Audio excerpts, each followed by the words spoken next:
Today we'll be learning about absolute value equations and inequalities. An absolute value is the distance from zero on the number line. All absolute value answers are positive since distance cannot be negative. If you look at the equation, the absolute value of x equals 5, there are two answers to this.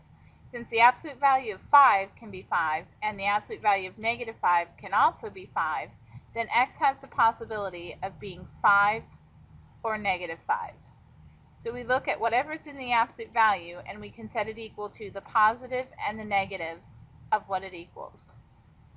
So we're going to look at absolute value equations and inequalities. This is section 1-6 in the book. This is the benchmark that goes along with this, and your objective will that you will be able to write and solve equations and inequalities involving absolute value. So let's look at some equations to solve. What is the solution of the absolute value equations? Make sure that you always check your solution by plugging it back in to ensure that it works. As on the previous page, as I said, whatever is in the absolute value can equal the positive or negative of the answer. Since if I get an absolute value of 5 in here or negative 5, they will both give me the same answer of 5. So to solve this, we're going to say that 2x minus 1 equals 5, or 2x minus 1 equals negative 5. Let's solve the first one. We will add 1 to both sides and find that 2x equals 6. Divide by 2 and finally find that x equals 3. Notice that what was inside the absolute value did not change. What changes is that we are equal to the positive or the negative of the answer. So we find that one answer is x equals 3. If we plug that back in, we would get the absolute value of 2 times 3 minus 1. And we need that to equal 5. So if we do the math, 2 times 3 is 6. 6 minus 1 is 5.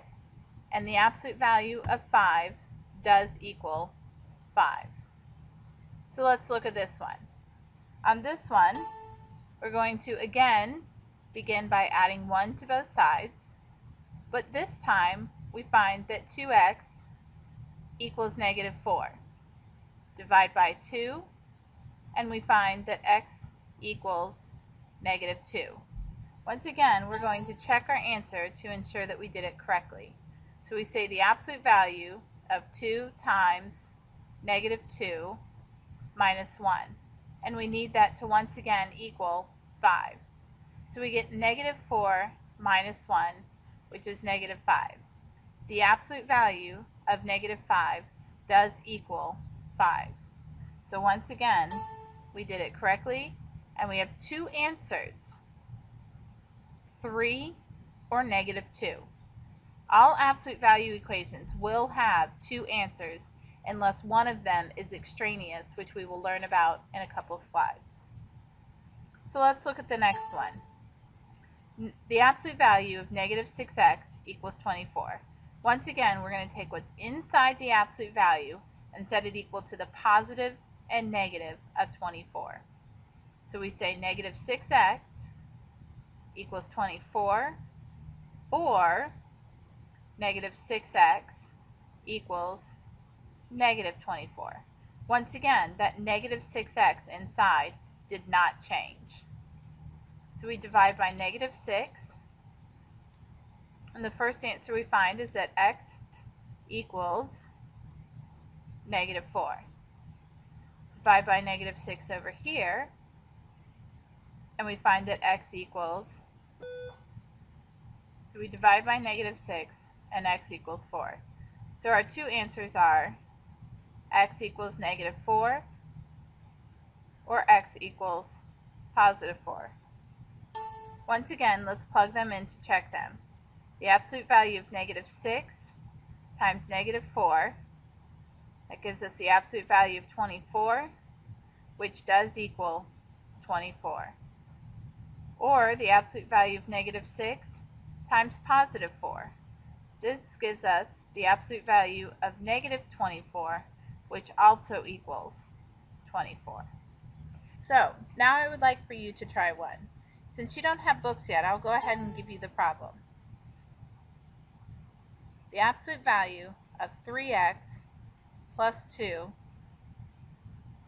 equals 4. Go ahead and pause the video, try this problem, and when you restart it, I will put the answers up. Answers to this one should be that x equals 2 over 3 or negative 2. If you have questions on this, write this down and we will go over this tomorrow in class.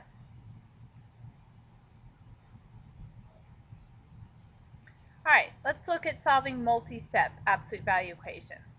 Same thing, we're going to be finding the solutions to these equations. If you notice the difference between these equations and the one we did previously, we have numbers on the outside of the absolute value, as we didn't before. We need to move those numbers before we can write our two equations. So this one we're going to start first by adding 1 to both sides and getting 3 absolute value of x plus 2 equals 9.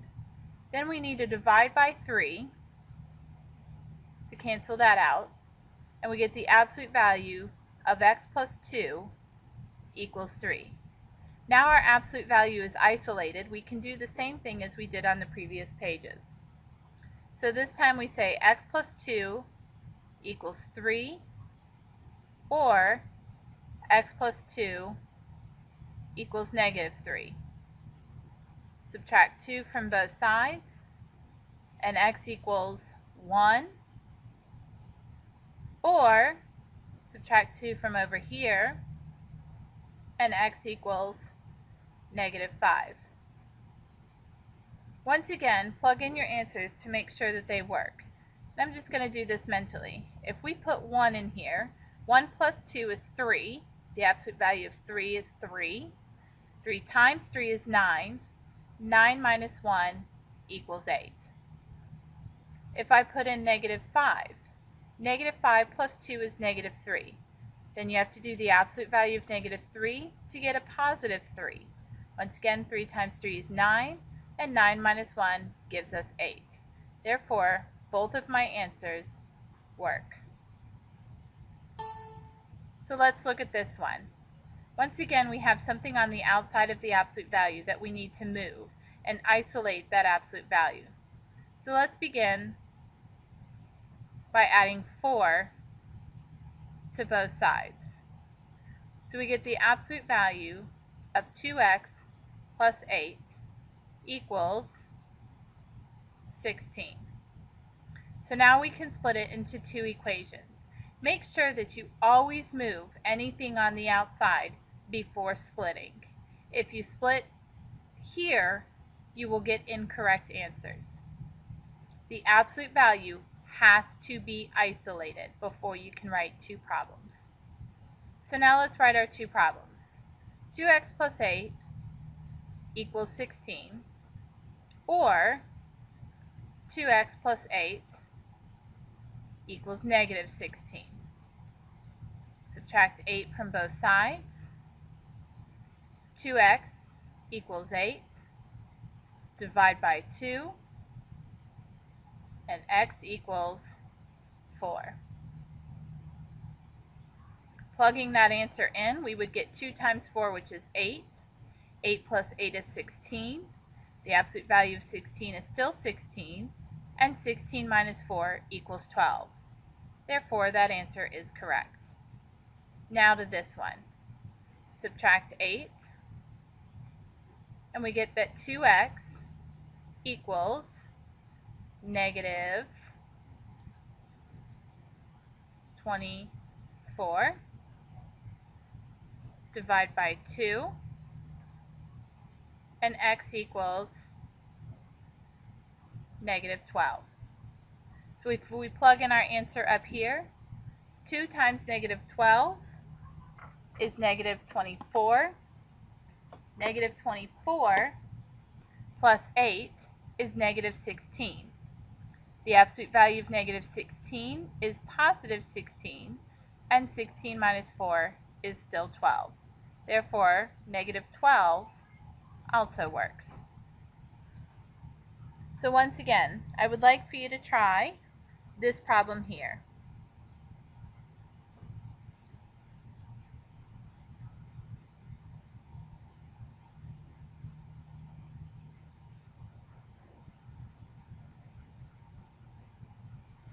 Pause the video, try this one, and then when you're ready and think you have the answers, restart it, check your answers, and continue on with the lesson. The answers to this one should be x equals -7 or -11. If you did not get those answers, save it, bring it into class, and you can ask questions tomorrow. An extraneous solution is an answer that you find, but when plugged back in, it does not work. Occasionally, this does happen. So let's look at solving some absolute value equations, and we're going to check for extraneous solutions. You should always check your solutions to make sure that they work, both of them, and sometimes they may come up to be extraneous. This one, since we have two things on the outside of the equal sign, it's a little trickier when we set them equal. So we're going to start by saying 3x plus 2 equals 4x plus 5.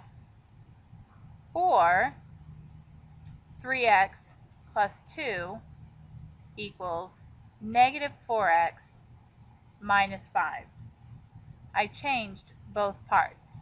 The positive 4x became negative, and the positive 5 also became negative. So the first equation, they stayed as is. For the second equation, they became opposite. And once again, what was inside the absolute value stayed the same for both. So this time I'm going to start by subtracting 3x. And I get 2 equals x plus 5. 4x minus 3x gives me 1x. Then subtract 5, and I find that x equals -3. Let's look at this one first, and then we will go back and check them. This time, I'm going to start by adding 4x to both sides, so that I get 7x plus 2 equals -5. Notice that it is very different than the first one I did. Subtract 2, and 7x equals -7. Divide by 7, and x equals -1. So now let's plug these back into our original equation. When I plug x in, I have two places that I will be plugging it in at. So we start by doing the absolute value of 3 times -3 plus 2 equals 4 times -3 plus 5. If I work out the left-hand side, I get -9 plus 2, which is the absolute value of -7, which is 7. On the right-hand side, I get -12 plus 5, which is -7. Since that side does not have an absolute value, it stays -7. Does 7 equal -7? No.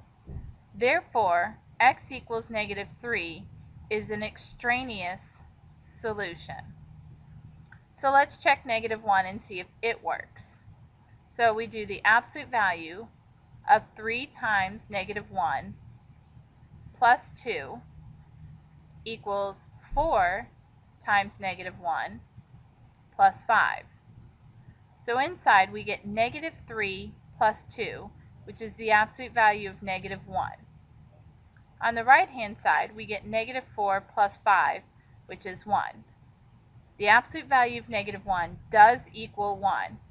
Therefore, this one works, and our only solution is x equals -1.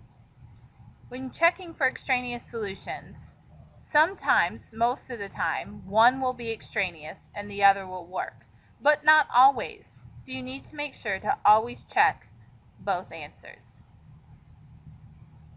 So what I'm going to have you do is, instead of try this problem down here at the bottom, I would like for you to try this one here. I'll put the answers up so you can pause the video, try it, and then restart the video and check your answers. For this problem here, one of the answers does come out to be extraneous. The only answer that works is x equals negative 6 over 5. If you have any questions about this problem, bring them in and ask them tomorrow in class.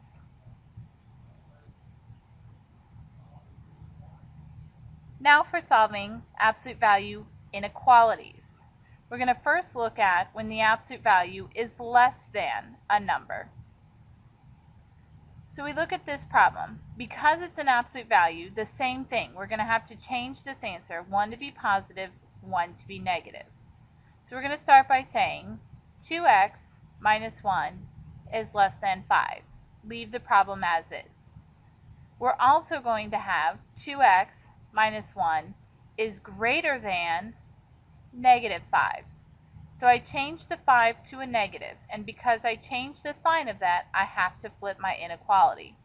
So I have 1 less than and 1 greater than, 1 positive and 1 negative. So now let's solve.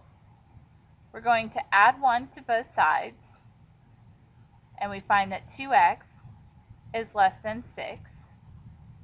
Divide by 2, and we find that x is less than 3. For this one, we're going to add 1 to both sides, and we get 2x is greater than negative 4. Divide by 2, and we find that x is greater than negative 2. If we are less than 3 and greater than negative 2, when we go to graph this one,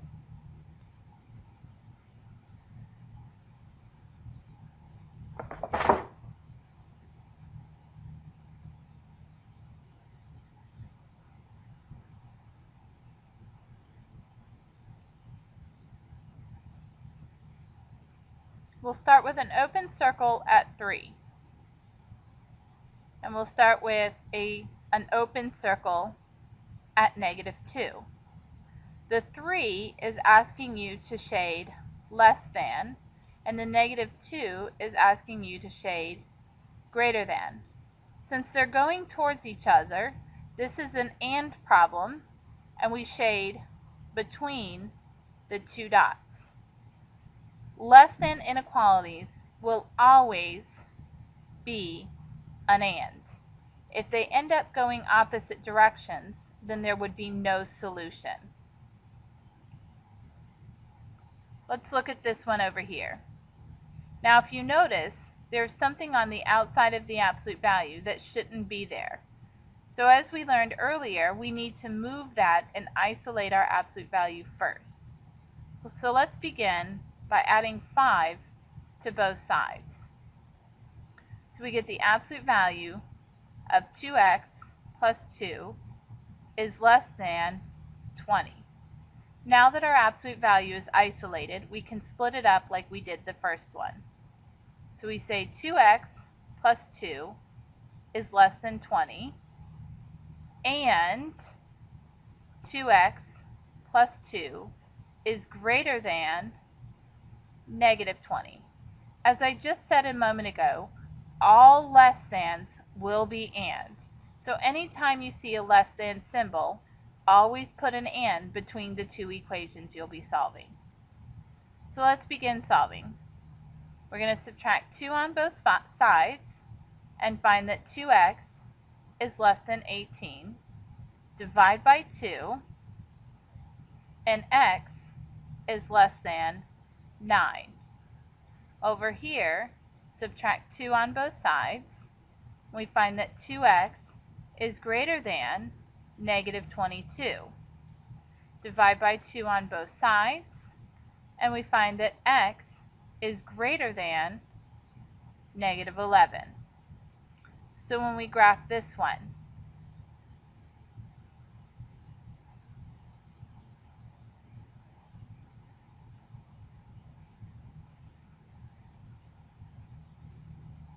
we have an open circle at 9,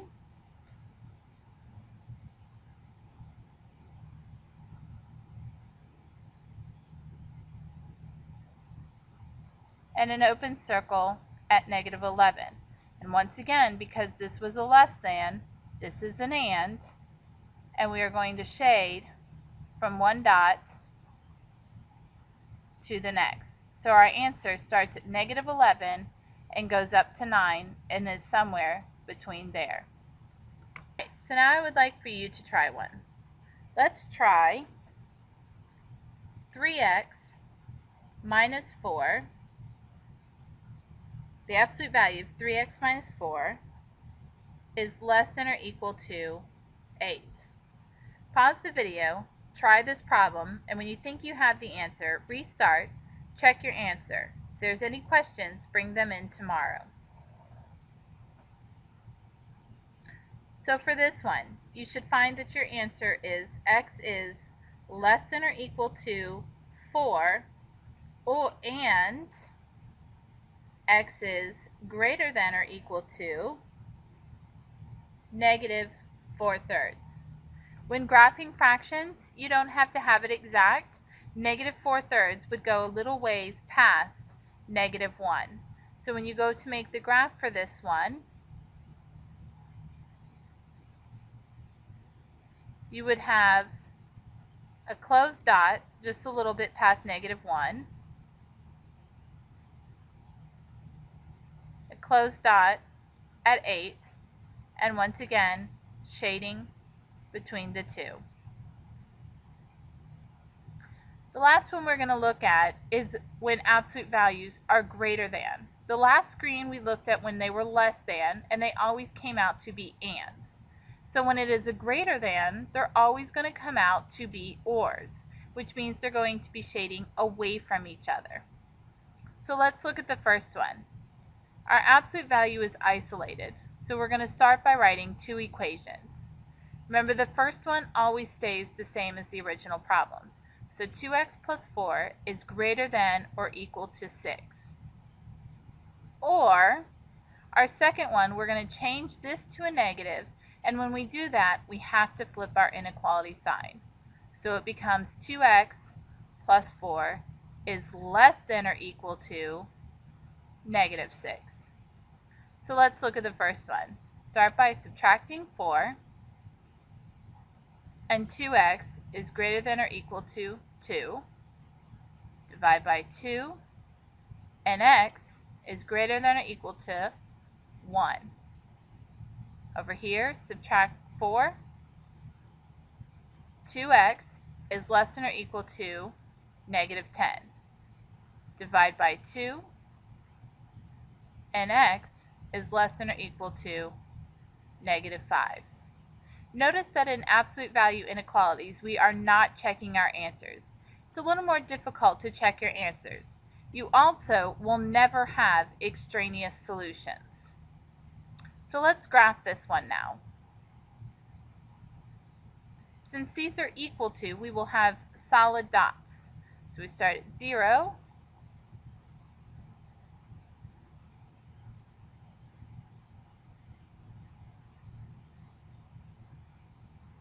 our first one we're going to put at 1 with a filled in dot, and because it's greater than, we're going to shade up the number line.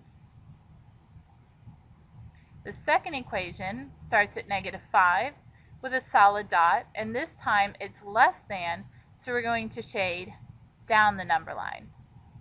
This is why greater thans are ors. Our two answers are going in opposite directions. Our answer is either going to be here or over here. So now what I'm going to have you do is go ahead and try this one on your own.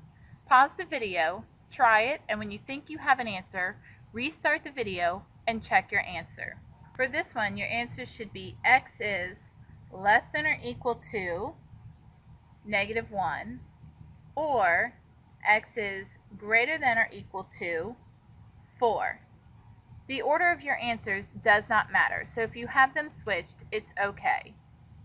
The graph for this one will look like this.